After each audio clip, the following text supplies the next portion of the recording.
Namaskar and good morning to all of you.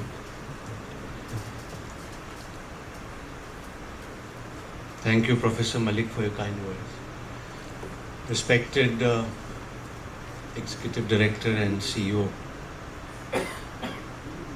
Professor Ajay Singh, respected Professor Malik, respected Professor Biswas, respected Professor Bhavna Sharma, respected Professor Balakrishnan, respected Professor Amit Agarwal, all esteemed members of the faculty, all senior residents, junior residents, PG, UG students, all participants, ladies and gentlemen. It's a rare honor and privilege to be here and amidst the best and brightest minds of the country. So, is everybody comfortable with Hindi or some people don't understand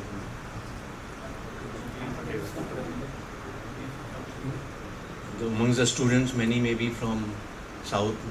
Is there anybody who has a problem in Hindi? They can raise their hands, otherwise I'll try and speak in English. ठीक, I think सभी Hindi at least समझ लेते हैं तो मेरे लिए आसान होता है हिंदी में बोलना। यहाँ आने का उद्देश्य और आप लोगों से इंटरेक्ट करने के पीछे मंशा ये है कि हमारे प्रधानमंत्री जी कहते हैं कि जब भी इस तरह के इंस्टीट्यूशंस में जाएं जहाँ देश का भविष्य एक तरह से शेप अप हो रहा है, वहाँ समय निकाल के प्रयास करने चाहिए कि उनसे इंटरेक्ट करें। हमारे मंत्री जी ने भी इसी प्रकार की मंशा प्रकट की और मैं भोपाल में एम्स का काम देखने और राज्य सरकार के साथ विभिन्न जो हमारी हेल्थ स्कीम्स हैं उनके रिव्यू के लिए यहाँ आया था। तो मैंने सोचा कि इस तरह से एक इंटरेक्शन करें जिसमें फैकल्टी मेंबर्स भी कुछ हों, स्टूडेंट्स हों, और उद्देश्य सिर्फ कुछ भाषण देना नहीं है, उद्देश्य इंटरेक्शन का है। तो शुरू में कुछ देर में बोलूँगा, उसके बाद आप जो कहना चाहें, कोई आपके ऑब्जर्वेशन हो, कोई सजेशन हो, कोई कंप्लेंट हो, कोई परेशानी हो, हर चीज़ आप बेबाक बिना किसी हेजिटेशन के रख सकते हैं, ऐसे कोई बात नहीं है। तो भारत सरकार में स्वास्थ्य मंत्रालय के सचिव होने के नाते मैं आपको ये अथॉरिटी के साथ कह सकता हूँ कि जितना काम इस समय देश में हेल्थ सेक्टर में हो रहा है उससे पहले शायद कभी नहीं हुआ। और एक कारण तो खैर इसका आप और हम सभी समझते हैं। अभी जो हमने पिछले 2-3 साल में पूरे विश्व ने जिस परिस्थिति से गुजरे कोविड पैंडेमिक की,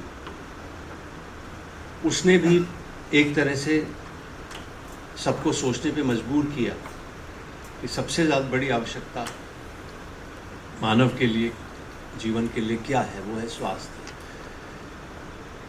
ये रियलाइजेशन पहले भी था, लेकिन कोविड ने एक तरह से झकझोर दिया पूरे विश्व को। और राज्य सरकार और केंद्र सरकार सब, और इसमें नई ऊर्जा से, नई उत्साह से सब इस क्षेत्र में लग गए।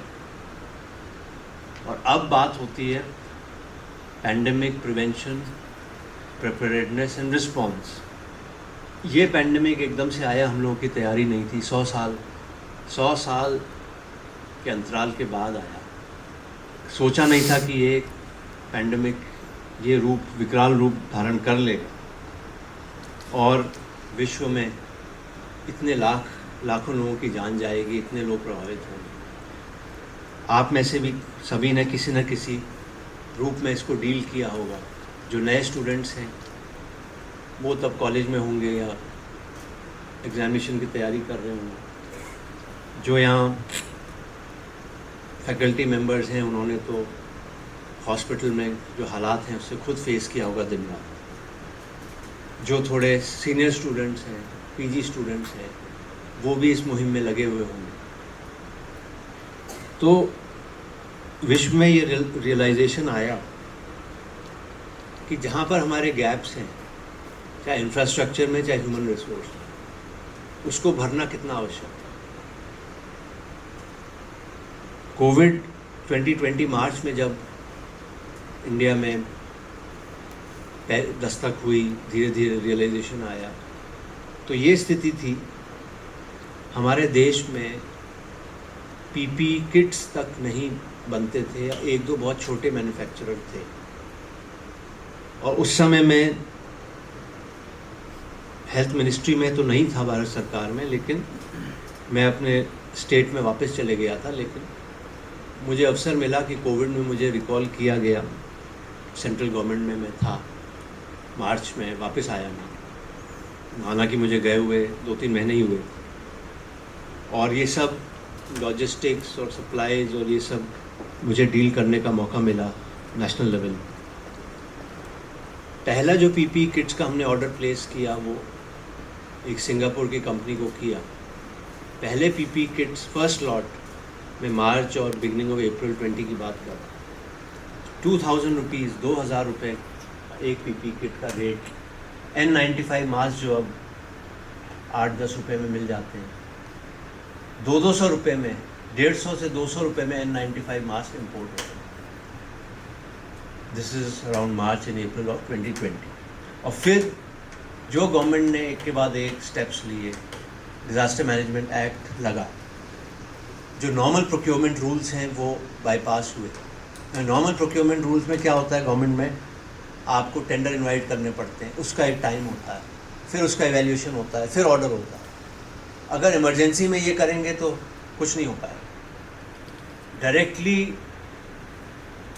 ऑथराइजेशन मिला कि आप जहाँ से मिल रहा है, जिस रेट पे मिल रहा है, आप लीजिए।